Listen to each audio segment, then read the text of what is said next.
Ikra, Parshas of Bahar and Bechukosai. Bahar teaches us the laws of Shemitah, of the sabbatical year, and Yovel, the Jubilee year, and also various laws regarding the land going back during Jubilee, as well as the obligation to help those who are less fortunate than us. In Bechukosai, the Torah has a whole section known as the Tochacha, the rebukes, where Hashem says, if you listen to my commands, things will be good, and if you don't, things will be bad, and goes into great detail of some of the terrible things that would happen to the Jewish people, which many have happened already. At the end of our second Parsha, the very end, there's a verse that it talks about giving your tithes, right? That we're supposed to give certain 10% of our, this is if you're growing produce, if you have animals, and we know, of course, we're familiar with the concept of giving 10% of our earnings to Tzedakah as charity, which is how we do that nowadays. But the Torah law was that when you had land or you had animals, and when your animals were born, so 1 out of every 10 of the animals that were born that year would be separated and would be designated for giving to, actually would be giving to Meiser, would be giving it to the Levi, but it would be separated. So the Torah describes as follows. It says, and all of your cattle, your sheep, would be obviously kosher animals we're referring to. So, and it says, Kol asher yavor tachas shavur, that goes under the staff. The 10th one should be holy. The 10th one becomes special. And the system was as follows. You would have whatever number of animals you had, you would line them up, or you put them in your corral, and then you'd have a little gate, and the animals would have to go through one by one in order to, and you would count them with sort of, you put the staff down, you go, okay, 1, 2, as they are going through, and then the 10th one, every 10th one, you would mark it with a marking, and that would be separated, and that would be the one that was going to be the Meiser, that would be holy. That 10th one. If you had less than 10, then you kept them all. If you had more than 10, and you had 100, 200, 500, 1,000, every 10th one, right? And that's how it worked. So if it was that was the system. Now there seems to be, though, if you're supposed to give 1 out of 10, why did they have to do that? Why couldn't they just do a very simple thing? You have your corral, count all your animals, take 10 animals. If you had 100 animals, take 10, separate them, and put them in. Why is it that we have to count each one individually, let them go through the thing, and then every 10th, exactly the 10th one, not just 1 out of 10, but the 10th one would become the one. Why did we do that system?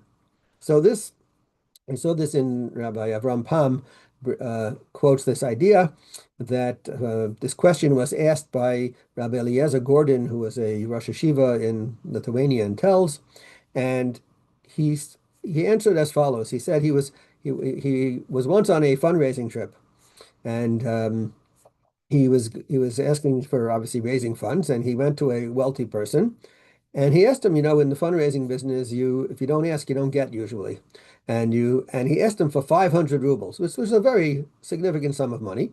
But this guy was a very wealthy man.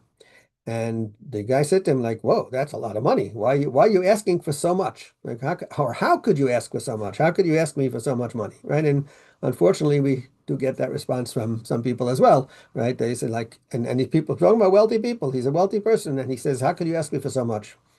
So Rabbi Eliezer Gordon said to him, listen, are you familiar with the law of tithing animals, of giving Meiser? He says, he said, yeah, sure. He says, well, when you look at that, how come we do it that way? You're a businessman. Wouldn't it be a lot faster and much more efficient just to count up all the animals, take out 10%, and finish? Why is it that we're lining them all up, counting each one? The amount of time that is consumed is much more time. It's inefficient. Why are we doing that? Guy couldn't answer. So he said, I'll tell you. Here's what's happening. You have your animals are going through. Number one, that's for me. Number two, oh, that's for me. Number three, oh, that's for me. Number four, five, oh, these are all for me. 6, 7, 8, 9, oh, these are all for me.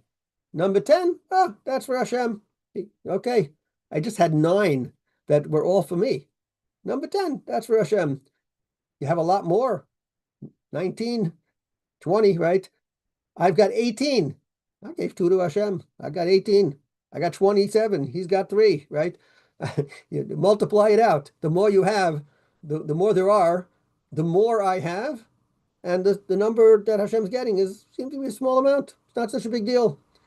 You feel like, wow, I've got so much. It's very easy now. It's much easier for you to give away the miser. You don't have to feel like I'm giving so much away because you are figuring out how you've already felt, look how much I have. And if a person is able to appreciate how much they do have, it's a lot easier to give away and to give tzedakah. And so that's the idea here. So that's why I can ask you for 500 rubles because you have so much. Look at how much you have. You're a very wealthy guy. You've got all kinds of stuff, businesses, land, etc., etc. 500 rubles is not such a big deal. And this idea is actually something that we can also take. First of all, when it comes to giving tzedakah, let's focus on how much we do have when we're asked for giving, because most of us have really more than we absolutely need.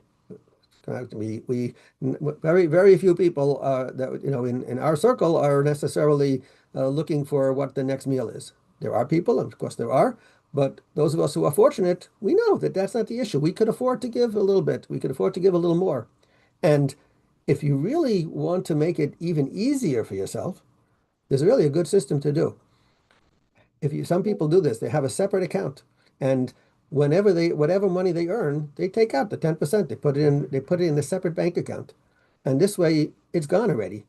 That money doesn't make it could be $10, it could be $10,000, it could be $100,000, because $100,000 is only a lot of money to people who only earn $100,000. To people who earn $2 million, $100,000 is not as much. It's not so much. It's fact. It's less than 10%. That person should be giving 200,000. So really, if we're able to, when we're earning the money, to be able to recognize, look how much I have, and then we can designate a portion to tzedakah. That money is not going to be feeling, we're not going to feel like, oh my gosh, I'm reaching into my pocket and now I'm giving not just $50, I'm giving $500 or I'm giving even $5,000. You might not feel that way if you were able to separate it away from that large pot that you had originally. And this is really a good method that we can have in order to feel, and many people are capable of giving more than they do. And it's a matter of the attitude. The attitude has to be, thank God for what I have. Thank God I have what I need. Thank God I have even a little more than I need, or maybe I have a lot more than I need. And therefore, I can separate and give more to those who are less fortunate. Have a wonderful Shabbos.